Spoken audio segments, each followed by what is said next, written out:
ought to be in pictures. You're wonderful to see. You ought to be in Welcome to Deep Dive pictures. Movie Reviews with my friend Steve Hackman and myself, James Marsh. This week we continue our Halloween Spooktacular, revisiting our favourite horror movies from years past with Roman Polanski's 1968 film, Rosemary's Baby.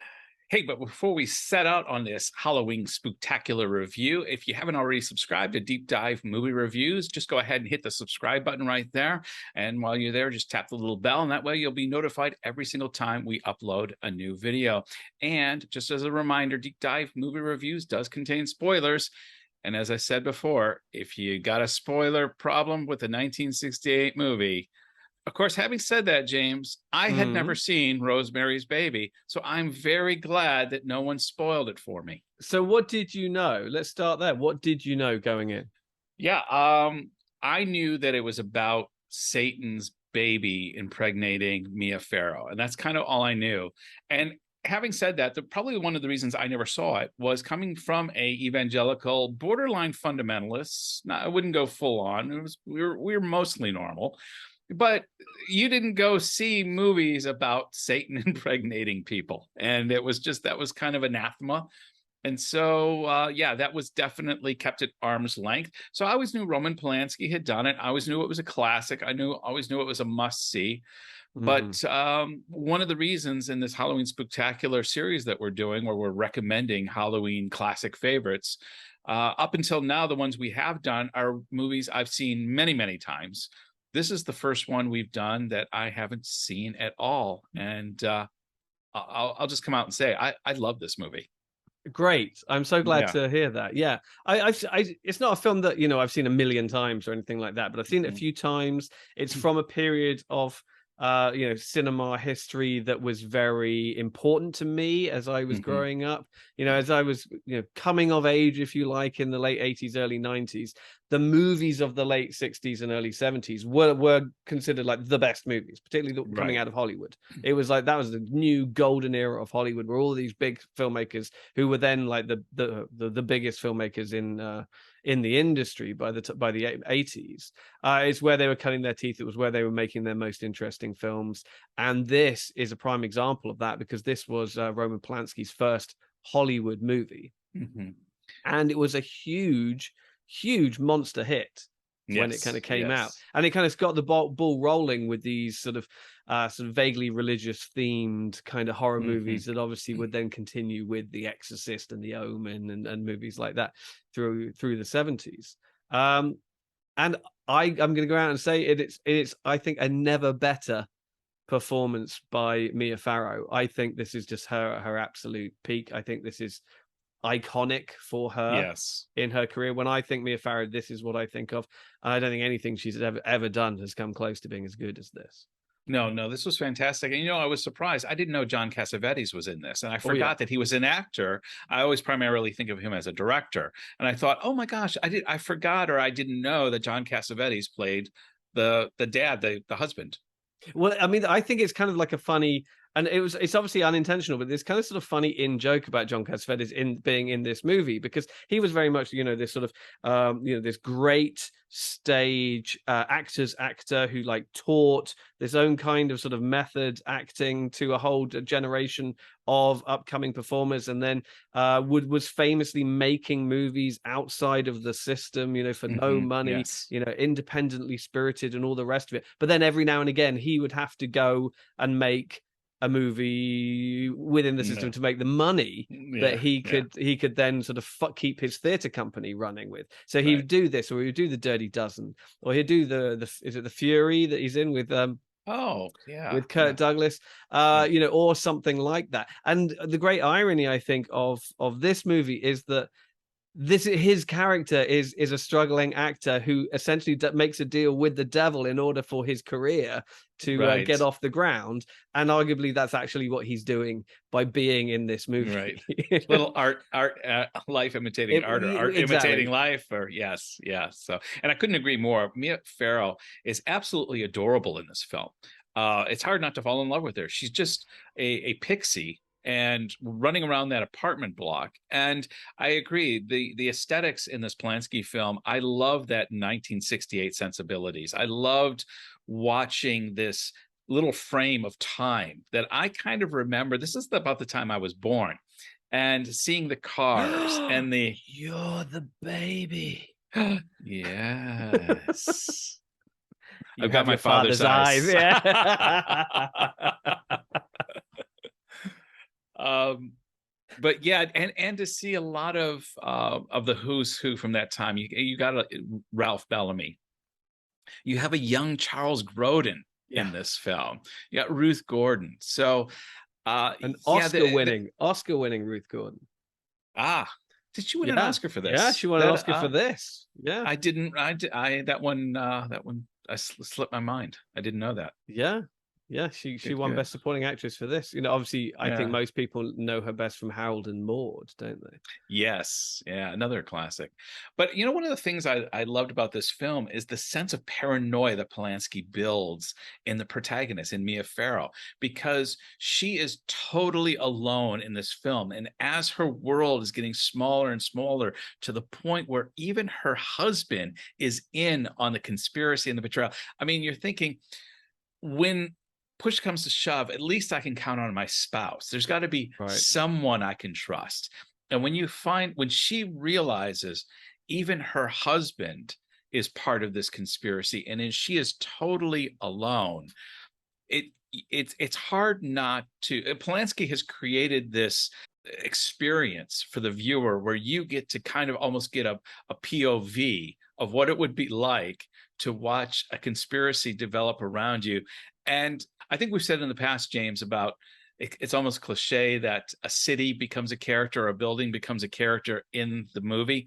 But in this film, once again, this building is a character in and of itself in the film. And it's such a fascinating building as well, because it's kind of, it's new for them, but it's old for others. It's kind of this little time capsule with sort of hidden doors and vents where you can kind of the neighbors are listening into you all the time. It's so much kind of character, and that plays into kind of sort of the gothic horror elements of the story, which are almost always about a kind of an old creaky house that moves or listens to you. Whether you go back to like Rebecca, or we were talking about Mike Flanagan's movies recently.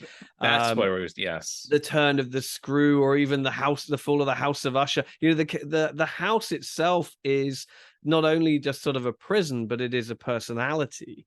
And that's very much the case here. And obviously, when it came out, we're talking 1968, so you're talking about in a moment where feminism was really kind of like taking hold and becoming an issue that people wanted to talk about. And this is a film essentially about a young woman being gaslit by everybody around her. It's about everybody telling her, oh no, whatever you're thinking, whatever you're saying, whatever you think is happening is not happening.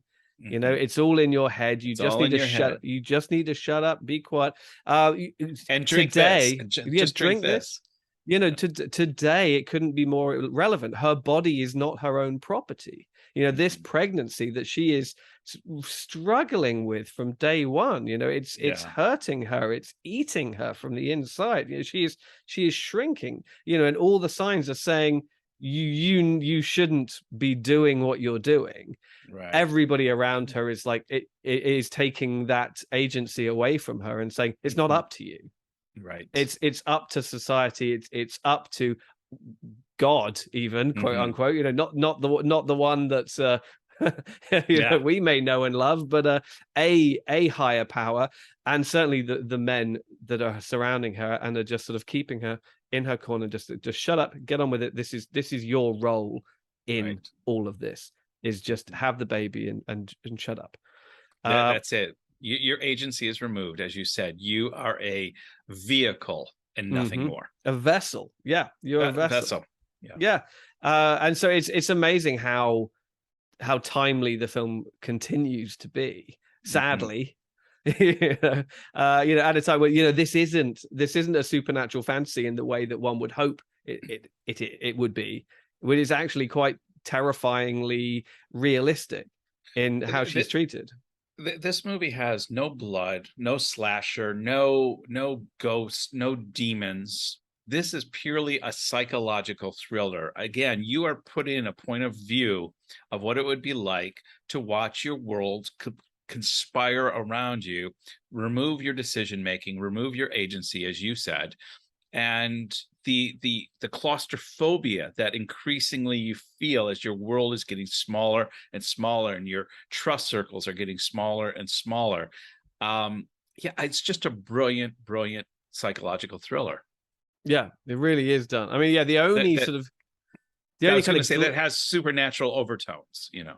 Well, sure. I mean, that's kind of sort of the excuse for it, if you like. You know, it's like a lot of sci-fi movies. It's like we're going to set it in space, but it's not really about space. It's about us and now and society and all the rest of it. So it's, you know, it's like many of the best horror movies and genre movies in general. It's about something. It's using these genres, these fantastical scenarios, to talk about something very real, very grounded, and very prescient. Yes. Yeah. I found myself wanting to watch more Roman Polanski films. I thought, oh, you know, I really need to. Another confession, James. Now, forgive me, Father, for I've sinned. I've never seen Chinatown. Oh no, I was hoping you wouldn't say that, because that is one of my favorite movies. And I think it is one of the best film noirs of all time. Yeah. Yes. And I know it is, and I know the reputation. And so now we have another one on our list that we need to get to. Right. And, you know, think of Roman Polanski, whatever you wish. And I know that people do think a lot of Roman Polanski. He's a great filmmaker, and he made some really important movies and experimental movies. And this was his first Hollywood movie, but he was riding this wave of European acclaim with movies telling sort of similar stories about sort of women stuck in situations where it's testing and pushing at their mental instability. A couple of years before this, he made the film with Catherine Deneuve called Repulsion. Which is kind of very similar in a number of its themes. It's about essentially a woman alone in an apartment over a long weekend, left to her own devices, and she sort of slowly kind of goes mad and starts losing her grip on reality. He'd done a film in Poland called Knife in the Water, which was remade as Dead Calm. So if you know Dead Calm with Sam Neill and Billy Zane and Nicole Kidman, it's that movie, but set in Poland, and is brilliant. No, I was just gonna say it's about a couple who go on a sailing trip, and then a stranger, you know, comes aboard saying that his ship has been damaged and that he needs help, only to kind of start playing weird, crazy mind games with them. Oh, I love Polanski. I don't think he directed it, but he starred in a movie with Gerard Depardieu called A Pure Formality in 1995. And the whole movie just takes place in a police station. And Polanski plays a chief inspector. And Gerard Depardieu it's a rainy night. And the whole thing takes place on this rainy night. And it's all interrogation. And that's the whole film. And I absolutely love this movie. I haven't seen it in a while. It's difficult to get a copy of it. So if you can help me with that, I really want to see this movie again. What was the title again? A Pure Formality. I will look that up immediately. I'm pretty sure it's a French film, and it's like un pure formalité or something. You know. Here we go. A Pure Formality from 1994. Une pure formalité. You're right. That's the French title. Directed by Giuseppe Tornatore, who did, I think, Cinema Paradiso. Yeah. So it's. Okay. Yeah. So it looks like a French movie, but with an Italian director. That looks great. All right. Well, we'll have to dig that one up. But yeah, suffice to say, Roman Polanski was at the peak of his powers when he directed this, and it shows. It's just a sort of a masterclass in doing a lot with very little. Yeah, because really there's not a lot in this film, but he just uses this very minimalist approach. Again, there's no whispers in the corridor. There's no ghosts. There's no even cats jumping out and her jumping. This is all the tension that builds when this Stepford Wives neighborhood around you is, you're starting to realize they have very nefarious intentions towards you. And it's the slow burn, but you never feel bored. You never feel like this is boring. Come on, let's get this going. But there is this increasing tension. It starts out innocent, everybody's friendly. And that's another thing that makes this movie fun, is even all the way to the end, the bad guys are all really nice.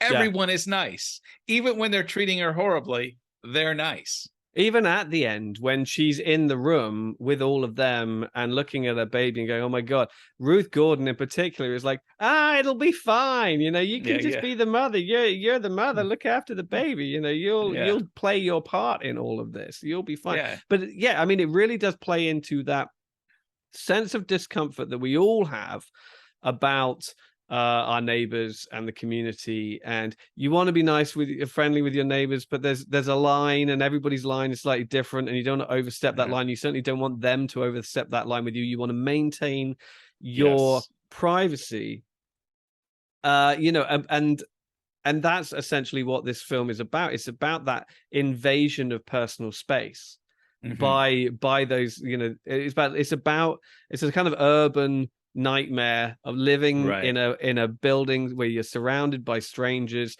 and that they're just encroaching on your personal space, and you're just like, I don't want to be rude. So much of I felt that the sensibility of the movie is Rosemary going, I don't mean to be rude, but can you just leave me alone? Yes.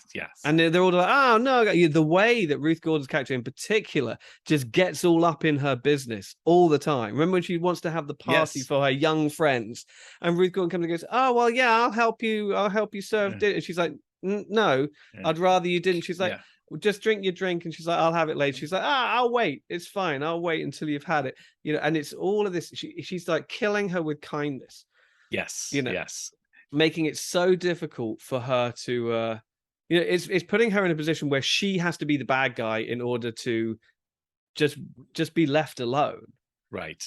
You know, and I thought it's done so brilliantly. It's interesting that you cited the Stepford Wives, because this is based on a novel by Ira Levin, who wrote the Stepford Wives as well, and Sliver. Remember that movie with Sharon Stone? Sharon Stone, yes. Yeah, also about voyeuristic neighbors. That's an Ira Levin book as well. But, so there's a theme coming out from him now. I don't think Ira Levin liked her neighbors very much. And no, obviously not. Is Ira Levin a man or a woman? Sounds male. Yeah, I don't know why I said her. Let me just check. We don't know what he or she's pronouns are. Ira is a man. Ira's a man. Sorry, Ira. Yeah. I was going to say also too, it really plays also on that feeling of insecurity. I think a lot of people have, that everyone is in on what's going on except me. You walk into a party and everybody kind of knows each other, and I'm the odd man out. You walk into a class and people are talking and they obviously know each other, and I'm the odd person out. And so this movie kind of also plays on that psychological insecurity I think all humans have, where we feel like everybody else is in the know, but not me. And I felt that theme being through this whole film as well. Yeah. And also you've got to remember that this was all happening in America in 1968, New York City. You know, so it's at a time where, you know, there's this huge sense of collective trauma. You know, it's the same year, obviously, of Bobby Kennedy's assassination, Martin Luther King's assassination. You've had the Kennedy assassination. This growing sense of distrust in your own government and leadership and the powers that be. You know, just a feeling of distrust just in your home, whether that's your city or your community or your country, and all of that. You know, it just fuels so many, or articulates so many of those kind of anxieties on top of everything else that it's doing. And that's the kind of movie that I really respond to and really relate to. It's a movie that is sort of on the surface deceptively simple and pretty sort of straightforward and fits comfortably into a recognizable genre, but when you actually just take a moment and stop, you're like, actually this is a movie that really is talking about everything. And that's what I think makes this a classic, is there's no cheap gimmicks put into this film. This is really strong filmmaking from beginning to end. And there's no, as I mentioned, there's no cats jumping out suddenly. There's no, and I love the foreshadowing even from the beginning when Maurice Evans, and I love seeing Maurice Evans in something other than Planet of the Apes. You know, immediately I thought, oh, that's Dr. Zaius. big Planet of the Apes fan. You know, obviously when that secretary is blocking the closet door, and you just know, okay, where does that door lead to? And of course, we don't find out until the end of the film. But right. And then, I mean, the other thing you obviously have to remember about this movie is that it was a William Castle movie. It was produced by William Castle, who was this kind of schlockmeister who did sort of The Tingler and Mr. Sardonicus, you know, who have these kind of really gimmicky, schlocky. Remember the Tingler? I remember the Tingler. Horror movies where, you know, The Tingler, he wired up the seats of the theater to give people like an electric shock when this kind of giant centipede-like creature came on screen, you know. And this, suddenly he ends up with the rights to this one, and it ended up just being, you know, far and away not only the most successful but the most respectable you know, movie that he was ever going to be involved with. And he actually has a cameo in it right near the end. Rosemary makes a phone call to her doctor from a phone booth in the street, right? And there's a guy waiting outside to use the phone booth who like muscles his way in at the end. That's William Castle, and so that's a nice little nod there. But yeah, it's the most unlikely William Castle production. I've always appreciated that. Well, that's our review of Rosemary's Baby, our Halloween Spooktacular series. And as I confess, this is the first time I've seen it, and I loved this film.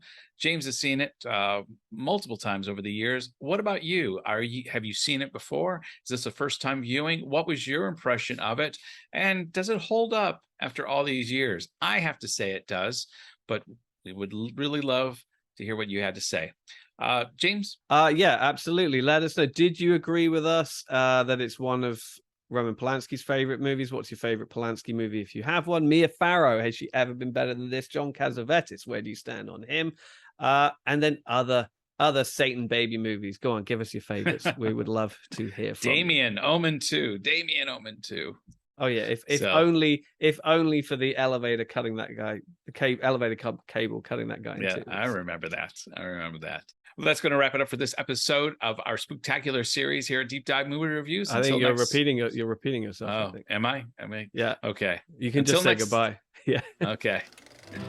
Until next episode. Goodbye. You're wonderful to see. You ought to be in pictures. Oh, what a hit you would be.